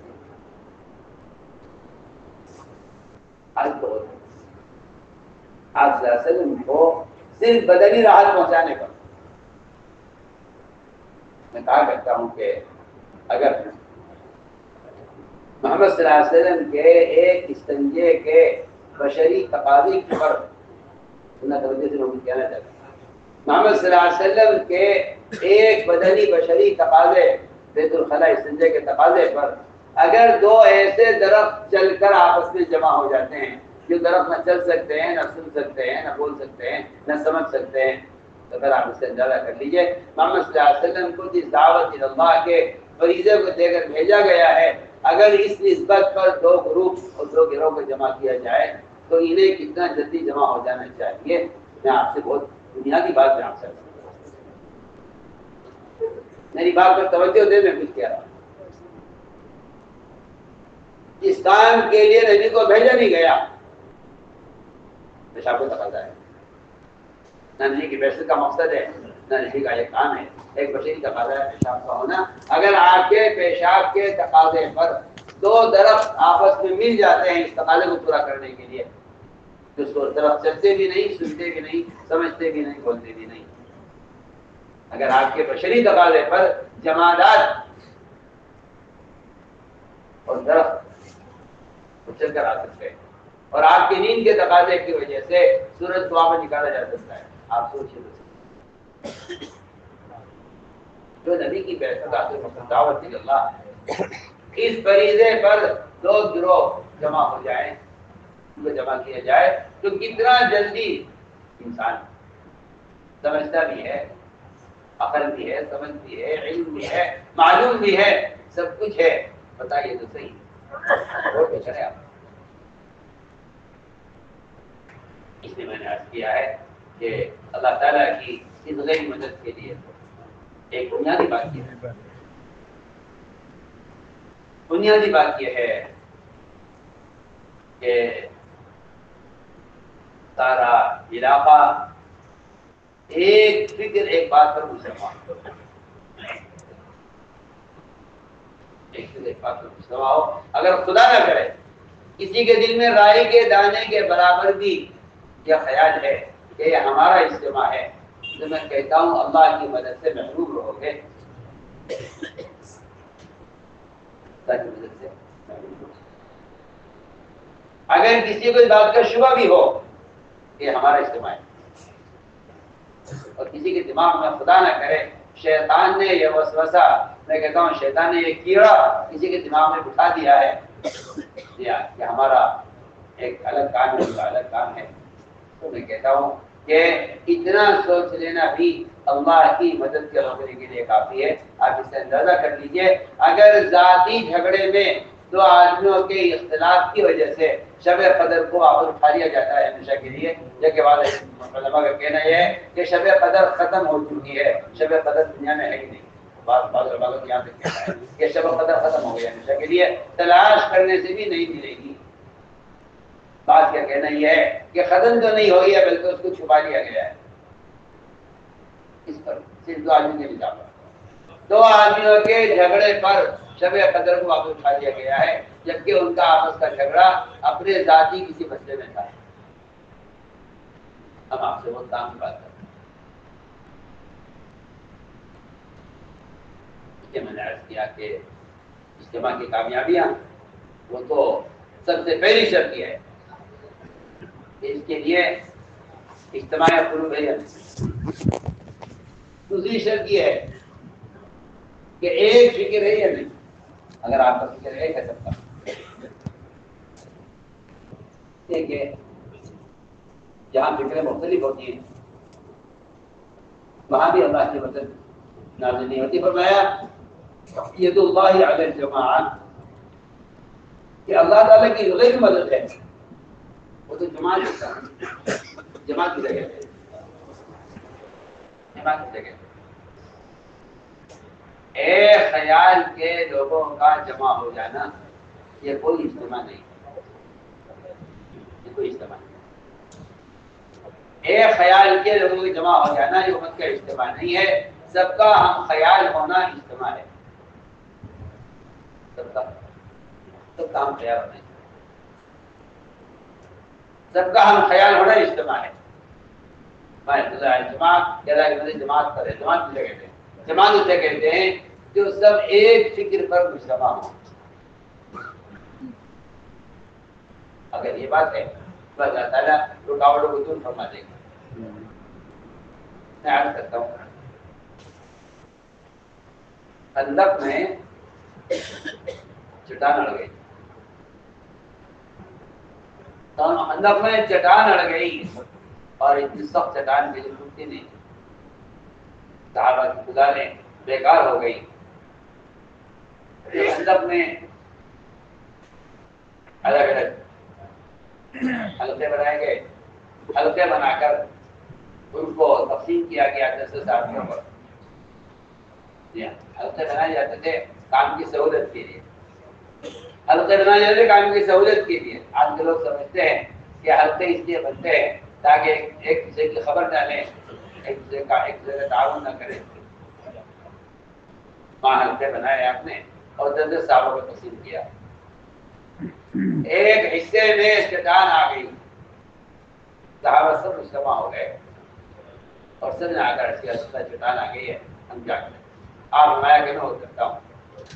اس سارے واقعے کا صاف مطلب یہ ہے، اس سارے واقعے کا صاف مطلب یہ ہے کہ عملہ اور ذمہ دار، عملہ اور ذمہ دار، ان کا رشتہ مالک مزدور کا نہیں ہے۔ جی ہاں، آپ سننا میری بات، عملہ اور ذمہ دار ان کا آپس کا رشتہ وہ مالک اور مزدور کا نہیں ہے۔ آپ صلی اللہ علیہ وسلم نے فرمایا کرنے ہو سکتا ہوں، آپ اترے خندق کا خود اور آپ نے شیطان پر ضرب ماری، اس سے وہ ریزہ ہو گئی۔ آگے بتایا کہ خبر دی آپ نے، اور تیسرا کام یہ ہوا کہ جو تمام صحابہ واقع سے تھے، حضرت جابر کے یہاں 2 آدمیوں کا کھانا آسانی سے، 3 آدمیوں کا کھانا مشکل سے، جو ایک بچہ تھا بکری کا اس کے لیے 3 آدمی اس کو کھا سکتے تھے مشکل سے، 2 آدمی آسانی سے کھا لیتے۔ آپ نے اعلان کر کے تمام خندق والوں کو حضرت جابر کے یہاں کھانے کی دعوت دے دی۔ اتنی بڑی برکت مدینے میں رہ کر، اس لیے کہ آپ خندق پر خود اترے۔ یہ نہیں ہوا کہ تم اپنے علاقے کی، اپنے علاقے کی فکر کرو اور اپنے علاقے کی شیطان کی فکر دیکھو، حالانکہ پورے خندق میں نہیں، ایک ہفتے میں شیطان اڑ گئی ایک حصے میں۔ فرمایا کہ پہلی بات تو یہ ہے ویسے فکر کہ سب کا فکر ہے، سب کا فکر ہے۔ کب اس کی مثال اکثر دکھاؤں کہ وہاں یوشابدون کے یہاں بھی یہی بات تھی کہ سب کا فکر ہے، یہاں بھی یہی سوال ہے کہ آیا سب کا فکر اجتماعی ہے یا نہیں؟ اللہ تعالیٰ نے شیطان کو ہٹایا، فتوحات کی خوشخبریاں سنائی، اور تیسری بات یہ ہوئی کہ صحابہ کے لیے کھانے کا ایسا انتظام ہوا۔ میں اس کی مثال رکھ کر رہا ہوں، ایک برا دن فکر، سب کا فکر ہے۔ ایک اور بنیادی بات ہے کہ سب کی بات ایک ہو، سب کی بات ایک ہو۔ بیت کلمہ دیکھو، جب مشورے سے کوئی کام ہونا طے ہو جائے تو پھر سب کو اس ایک بات پر، اس کو عمل میں لانے کی فکر میں سب کو مشغول ہو جانا چاہیے۔ اگر کوئی شخص اجتماعات کے موقع پر کوئی یہ کہے کہ نہیں کہ ہماری رائے تو یوں ہے، بس سمجھ لو کہ جس کی رائے، جس کو بھی رائے پر اصرار ہے، وہ اجتماع سے کٹ گیا ہے۔ اس کی رائے پر اپنی رائے پر اصرار ہے، اس کی قوت، اس کی طاقت، اس کی استعداد، اس کا فکر وہ اجتماع سے کٹ گیا ہے۔ پکی پکی بات، میں آپ کو مثال کرتا ہوں کہ کب میدان امام والوں کے ہاتھ میں ہوتا ہے اور کب اللہ میدان امام والوں سے چھین لیتے ہیں، کب اجتماع میں کامیابی ہوتی ہے، کب ناکامی ہوتی ہے۔ بہت کا موقع ہے، اجتماع تھا، آپ صلی اللہ علیہ وسلم نے بہت کے موقع پر مشورہ کیا کہ کیسے کرنا ہے، دشمن کا مقابلہ ہے، جو مقابلے پر آ گیا ہے اس کا دشمن کا مقابلہ۔ آج کل مسلمانوں کا خیال یہ ہے کہ جب کوئی قتال نہیں ہو رہا ہے تو پھر کیسا دشمن اور کیسا جہاد؟ جی ہاں، اپنے کونے سے مارو، اللہ کرو۔ وہ تو زمانہ گزر گیا جب کافروں سے قتال ہوا کرتا تھا۔ یہ تبلیغ والے کو خبردی کیا ہو گیا، بیچارے جہاد کی آیتوں کو تبلیغ میں بیان کرتے رہتے ہیں۔ مجھے اس بات پر آپ کی اس بے وقوفی پر مجھے تعجب ہے، میں تو آپ سے بے تکلف کیا۔ آپ صرف دشمن کے مقابلے کو قتال تک سمجھتے ہیں، آپ کو معلوم ہی نہیں ہے، آپ کو معلوم ہی نہیں ہے دشمن اس سے کہیں زیادہ بڑا نقصان وہ مسلمانوں کو لالچ کے ذریعے، خوف کے ذریعے ارتداد کے گڑھوں میں اتار چکا ہے۔ آپ اس کا کوئی احساس نہیں ہے، آپ کو تو صرف ایک صحابہ کے زمانے کے قتال کے غزوات کے واقعات آپ کو بتا دیے گئے ہیں، اسی کو آپ جہاد سمجھتے ہیں، اسی کو آپ قتال سمجھتے ہیں، اسی کو جہاد سمجھتے ہیں، اور اسی صرف قتال کے لیے نکلنے پر سارے فضائل کو محفوظ کیے ہوئے ہیں۔ میں تو آپ سے بے تکلف بات کر رہا ہوں، جس کو بے تکلف نہیں۔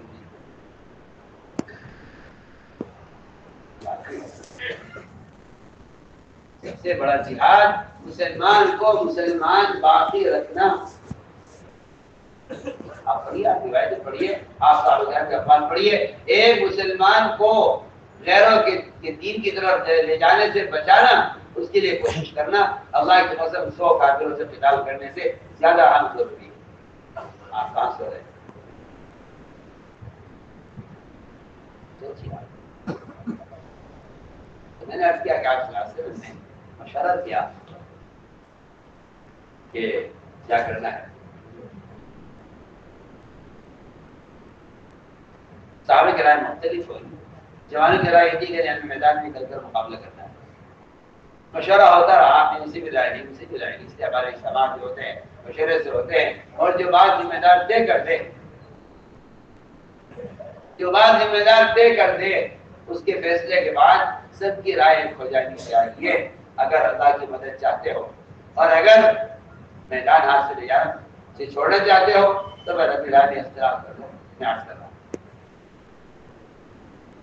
جب رائے مختلف آئی تو آپ صلی اللہ علیہ وسلم نے منافرین سے بھی رائے کہ ہمارے یہاں اجتماع کا مطلب یہ ہے کہ ہر ساتھی سے رائے بھی لی جائے اور اس کی صلاحیت کو کام پر لگایا جائے۔ آپ صلی اللہ علیہ وسلم نے منافرین سے بھی رائے بھائی کیا رائے؟ ان کے سردار نے کہا کہ ہماری رائے تو یہ ہے کہ مدینہ میں اگر مقابلے ہمارا تجربہ بھی یہی ہے اور اس میں ہماری بھی حفاظت بھی ہے، اس لیے کہ منافقین بزدل ہوتے ہیں۔ منافقین نفاق ہمیشہ بزدلی پیدا کرتا ہے، کہ شجاعت ایمان کا کی علامت ہے اور بزدلی نفاق کی علامت ہے۔ منافق ہمیشہ بزدل ہوتا ہے۔ نے کہا جی نہیں، ہم تو مدینے میں رہ کر مقابلہ کریں گے، باہر نہیں نکلیں گے۔ آپ صلی اللہ علیہ وسلم نے فیصلہ فرمایا کہ باہر نکلیں گے۔ ہو گیا فیصلہ۔ آپ سواری پر سوار ہو کر نکلے۔ منافقین میں سرکار نے کہا کہ جی آپ نے ہماری بات پر عمل نہیں کیا، اس لیے ہم تو آپ کا ساتھ نہیں دیں گے، ہم آپ کا ساتھ دیں گے اس شرط پر کہ آپ ہماری بات مانیں۔ میں آپ سے بہت کام کی بات کہہ رہا ہوں، اگر خدا نہ کرے یہ خیال ہے تو اس اصرار پر اختلاف پیدا ہوتا ہے۔ جہاں آدمی اصرار کرتا ہے رائے پر، وہاں اس کی رائے اس کو الگ کر دیتی ہے، اس کی رائے اس کو الگ کر دیتی ہے، وہ مجموعہ ایسے کٹ جاتا ہے جب رائے پر اصرار کرتا ہے۔ اور بالکل یہی ہوا کہ رائے پر اڑ گیا، یہ اس نے کہا نہیں ہماری رائے تو وہی ہے جو ہم کہہ رہے ہیں، اس پر اس نے اصرار کیا۔ آپ صلی اللہ علیہ وسلم فیصلہ کیا آپ نے، اور آپ کے ساتھ صحابہ نکلے۔ 700 کا قافلہ یہ میدان میں اتر گیا، اور 300 اسی مدینے کے رہنے والے 3 ساتھیوں نے بائیکاٹ کیا اور یہ کہا کہ آپ نے ہماری بات نہیں مانی ہے، اس لیے آپ اپنا اجتماع کر لو۔ یہ ہمیں آپ سے بالکل کھل کر رکھ سکتا، یہ آپ کر لو، ہم تو شریک ہوں گے نہیں کیونکہ آپ نے ہماری بات نہیں مانی۔ کیا ضروری ہے کہ آنے والی بات کے منوانے کے لیے اپنے آپ کو اجتماعی سے الگ کر دیں؟ کہ ذمہ دار کو اگر ذمہ دار اپنے فیصلے میں غلطی کر گیا تو اللہ تعالیٰ اس کو 1 اجر دیں گے، اور اگر اس نے اپنے فیصلے میں صحیح فیصلہ کیا تو اللہ اس کو ڈبل اجر دیں گے۔ غلط فیصلے پر 1 اجر اور صحیح فیصلے پر ڈبل اجر۔ 1 اجر ملے گا اس کے صحیح فیصلے کا، 1 اجر ملے گا اس کے غور و فکر کرنے کا۔ اللہ امیر کو 2 گنا اجر دیں گے۔ اگر اس نے غلط فیصلہ کیا تب بھی اللہ اس کو 1 اجر دیں گے، اس کی غلطی کے باوجود اس کا اس کو اجر ملے گا۔ تمہیں تمہارے انکار کی وجہ سے تم سے کام نہیں دیا جائے گا۔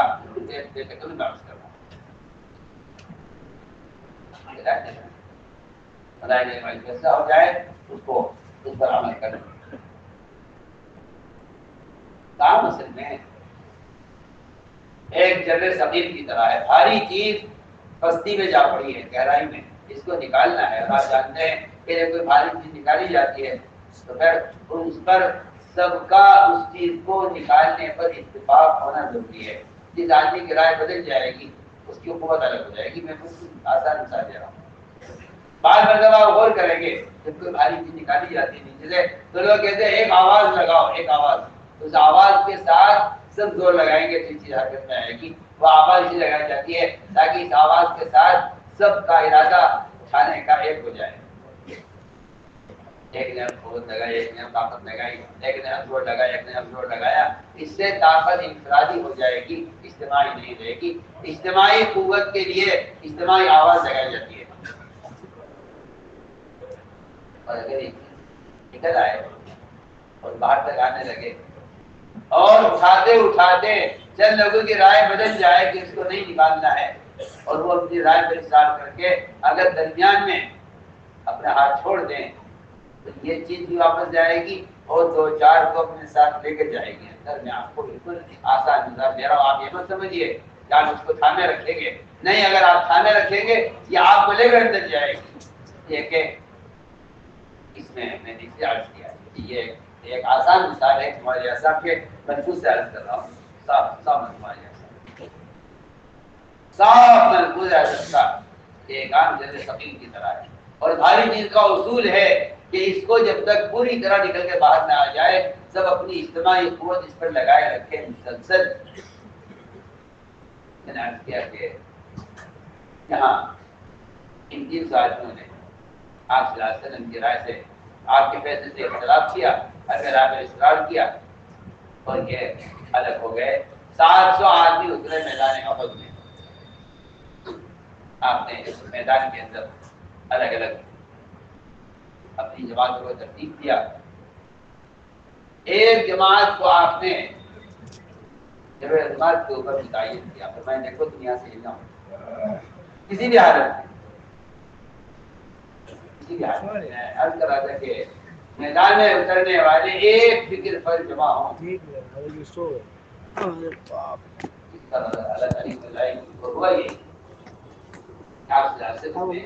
ایک جماعت جماعت پر دیکھی جس میں 50 آدمی تھے تو میں دیکھو یہ علاقہ ہے اور تمہیں اس پر جمع رہنا ہے دونوں حالتوں میں. اگر فتح ہو جائے مسلمانوں کو فتح ہو جائے اور مال غنیمت لوگ سمیٹ رہے ہوں میدان سے تو تمہیں یہاں سے مال غنیمت کے لیے ہٹنا نہیں. حالانکہ مال غنیمت کی فضیلت اپنی جگہ، اس فضیلت کے لیے بھی تمہیں یہاں سے ہٹنا نہیں ہے. چھوڑ دو فضیلت کے کام. اگر تمہیں کوئی کام کرنے کے لیے دیا گیا ہے تو تم اس کام کو پورا کرنے میں سارے فضائل کے کام چھوڑ دو. اس لیے کہ اس وقت فضیلت اس امر کی ہے جس کو پورا کرنے کا حکم دیا ہے، باقی سارے کام مقصود ہیں. حال کا عمل پورا کرنا افضل ہوتا ہے، اس کے مقابلے سارے کام مقصود ہوتے ہیں. یعنی افضل کام وہ ہے اس کے کرنے کا آپ کو حکم دے دیا گیا ہے. اگر آپ کو اس سے افضل کوئی چیز نظر آئے گی تبھی وہ اس سے افضل نہیں ہو سکتی. اسے کہ حال کے عمل کا پورا کرنا یہ سب سے زیادہ فضیلت رکھتا ہے. اگر آپ نے حال کے عمل کو ضائع کر دیا کسی دوسری چیز کی فضیلت کی وجہ سے تو آپ نافرمان کہلائیں گے، آپ عمل کرنے والے کہلائیں گے. بالکل آپ سے آسان بات ہے. اگر آپ کو کوئی کام کرتے کرتے اس سے افضل کام نظر آ جائے اور آپ اس کو چھوڑ دیں تو آپ نافرمان کہلائیں گے. یہ نہیں کہا جائے گا کہ آپ نے افضل کا عمل کیا ہے، بلکہ حال کے عمل کے مقابلے میں سارے کام مفضول ہے. حال کا عمل سب سے افضل ہے. انہوں نے دیکھا، آپ نے فرمایا کہ دیکھو اگر پتہ ہو جائے اور لوگ مارے زمین سے میٹر تو نہیں آسمان سکنا، اور اگر شکست ہو جائے اور میدان غیروں کا ہاتھ میں چلا جائے اور ہماری لاشیں پڑی ہوئی ہوں، آپ فرما رہے ہماری لاشیں پڑی ہوئی ہوں میدان میں اور آسمان سے چیل کبے اتر کر ہمارے لاشوں سے گوشت کھا رہے ہوں، ان پرندوں کو اڑانے کے لیے بھی یاد مت دونوں حالت میں آپ نے سخت ہدایت دی. باقی سے پتہ ہو گئی اور مال غنیمت خوب چھوڑ کے بھاگا دشمن. صحابہ اس کو سمٹنے میں لگے ہوئے تھے. یہ ایک پہاڑ پر جو تھے جبل رمات پر 50 صحابہ انہوں نے اپنے امیر سے کہا حضرت عبداللہ بن جبیر سے کہ ہمیں آپ اجازت دیجیے ہم نیچے اتریں. مالا غنیمت سب سے بہتر ہے ہم لے جائیں گے مالا غنیمت سے. میں نے کہا نہیں اللہ کے نبی کا حکم ہے یہاں رہنے کا. کہا نہیں جی اجازت دیجیے ہم نیچے اتریں. اب انسان نہیں مانے کیونکہ وہ اللہ کے رسول اللہ علیہ وسلم کی اطاعت پر تھے. ابھی رات ان کو بنایا تھا اس علاقے کا. ان لوگوں نے اپنے نبی کی نافرمانی کی اور یہ اس پہاڑ سے 40 آدمی نیچے اتر گئے. ادھر ان کا اپنے علاقائی امیر کی نافرمانی کرنا تھا, ادھر سے دشمن نے پلٹ کر حملہ کیا. جو 10 آدمی رہ گئے تھے اوپر پہاڑ پر انہیں سب کو قتل کیا اور پورا میدان واپس کافروں کے ہاتھ میں چلا گیا. یہ صاف واقعہ بتا رہا ہے کہ اگر ایک فکر پر اطاعت پر پورا عملہ مجتمع نہیں ہے تو پھر آپ اپنے مقصد میں کامیاب نہیں ہو سکتے. اللہ تعالیٰ اس طرح میدان چھین کے دوسروں کو دے دے. یعنی چند بنیادی واقعہ کہ ایک فکر ہو سکتا اور جو بات بنیاد کی ہے کہ ذکر کا, تلاوت کا, تہجد کا, عبادت کا, فرشتوں کے نزول والے اعمال کا اہتمام کرو. مگر میں پھر عرض کرتا ہوں آپ سے ہمارا عملہ بھی اور میں تو اللہ مجھے معاف فرمائے دیندار ہو یا بے دین ہو یا پڑھے لکھے ہو یا اللہ نے کو علم بھی دیا ہو, ایسے لوگ بھی ان حرام کاموں کے اندر مبتلا ہیں جو فرشتوں کے نزول کو خیر اور علم کی مجالس میں آنے سے روکتے ہیں. میں آپ سے اپنی بات بار بار کہہ رہا ہوں, آپ اس دھوکے سے باہر آ جائیے. اب آپ کا یہ خیال باطل خیال ہے, یہ تصویر کو ہونے سے فرشتہ ہوتا نہیں ہے. آپ حدیث کے منکر ہیں اگر آپ کا خیال نہیں آپ سے بار بار دینی مجالس میں موبائلوں کا استعمال اللہ کی قسم فرشتوں کے نزول کو روکتا ہے. آپ بہت بڑی نصرت سے محرومی کے اسباب اختیار کیے ہوئے ہیں. آپ پتہ نہیں کہاں کس شیطان نے آپ کو چھڑایا ہوا ہے اس احساس سے, اس نے آپ کو مردہ کیا ہوا ہے. اللہ ہی جانے. میں تو جو بات اپنے دل سے عرض کر رہا ہوں حضرت ہوش میں آئیے, ہوش میں آئیے. جو لوگ دینی مجالس سے موبائل کا استعمال کرتے ہیں اللہ کے قسم وہ فرشتوں کی صحبت سے محروم ہیں اور شیاطین ان پر نزول کرتے ہیں اور یہ شیطانوں کی صحبت میں رہتے ہیں. چاہے یہ کسی علم کے حلقے میں بیٹھے ہوں, چاہے یہ کسی مسجد کے حلقے میں بیٹھے ہوں, یہ شیاطین کی صحبت میں ہیں. اس لیے کہ ایسی جگہ شیاطین کا نزول ہوتا ہے. ملائکہ تو ایسی مجلسوں سے دور رہتے ہیں اور مجلسوں میں کبھی نہیں گزرتے. قرآن اور حدیث سے بھرے ہوئے ہیں لیکن پر شیاطین کا نزول ہوتا ہے. قرآن کی آیت کا صاف مفہوم ہے تنزل علی کل افاک نسیم, صاف قرآن. یہ شیاطین کا نزول ہوتا ہے گناہ کرنے والوں پر اور جھوٹوں پر, اور وہاں شیاطین کا نزول ہوتا ہے اس لیے کہ دنیا میں بت پرستی کی ابتدا تصاویر سے ہو. تصاویر سے نہیں بلکہ اللہ والوں کی تصویروں سے ہوئی. اگر کوئی اس تاریخ کو سمجھنا چاہے اور کسی کے دماغ میں کوئی سی عقل ہو تو وہ سوچے اس کو. دنیا میں بت پرستی کی ابتدا اللہ والوں کی تصویروں سے ہوئی ہے. اس سے پہلے بت نہیں ہوا کرتے تھے. نبی علیہ السلام کے قوم میں پانچ بزرگ تھے. شیطان نے ان کو مشورہ, آج کے لوگوں کی طرح زمانے میں بھی شیطان نے مشورہ دیا تھا کہ آپ گروہ کی تصویر بناؤ. آج کی شیطان نہیں جن لوگوں کو گمراہ کیا ہوا ہے جو کہتے ہیں کہ تصاویر سے بھی دین کی نشر و اشاعت ہو سکتی ہے. ان سارے حرام کام کے راستے سے دین پھیلانا چاہتے ہیں اور ان کی طرف غور کرنا چاہیے. میں آپ سے بالکل بے تکلف ہوں.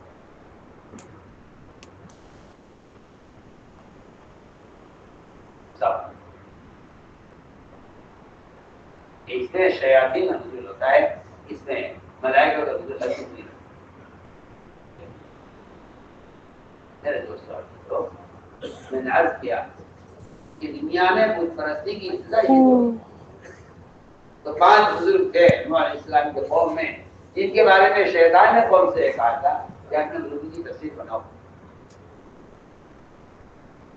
آج تو آپ کو اللہ مجھے معاف کرے, ایسے بزرگ ملیں گے اور ایسے مقتدی ملیں گے جن کے سامنے سے باطل حالات ہٹتے ہی نہیں ہیں دین کی بات کے کرنے میں. یہ خود بھی حرام میں مبتلا ہیں، دوسروں کو بھی حرام میں مبتلا کر رہے ہیں. میں تو آپ سے بے تکلف آپ نہ مانے، آپ کی جہالت ہے، ورنہ قرآن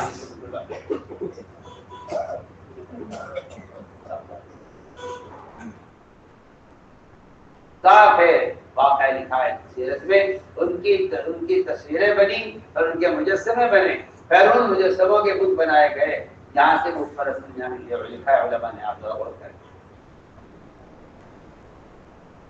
اسلام کا خیال یہ ہے کہ نہیں، اس طرح بھی دین پھیل سکتا ہے اور یہ بھی استفادے کا ایک راستہ ہے. تو کہتا ہوں کہ شیطانی راستوں سے ہدایت کر لینا اور باطل راستوں سے حق کا قائم ہونا چاہیے. آپ کا کام خیال ہے، اس کا دین سے شریعت سے کہیں دور کا بھی کوئی تعلق کا رشتہ نہیں.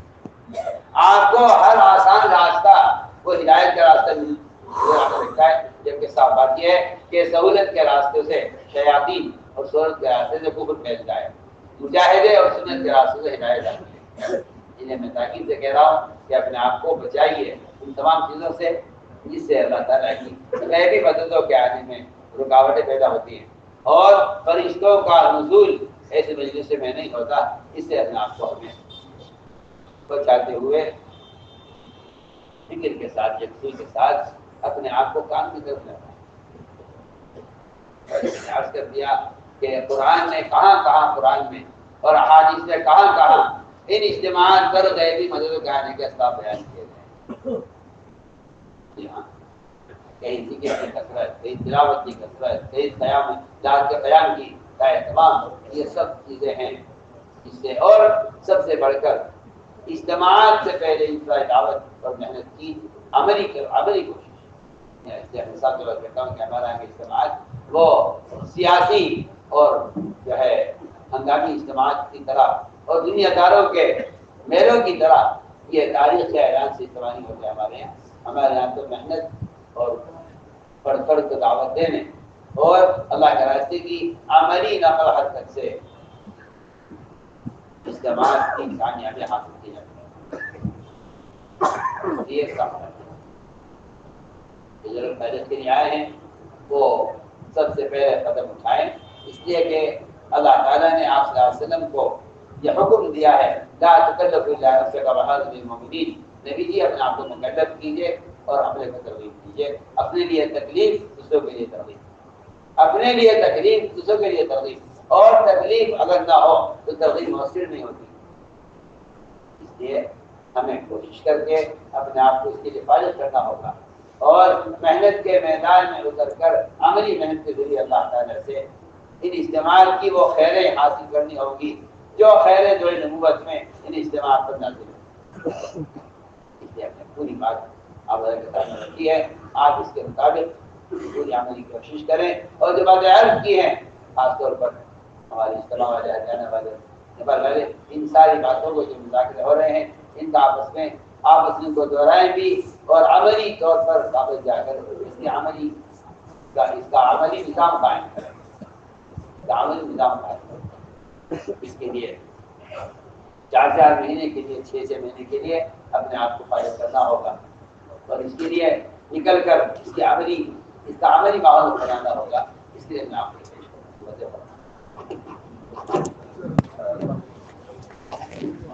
6 ماہ کے لیے 4 ماہ کے لیے نقل فرمائے 6 ماہ کے لیے 7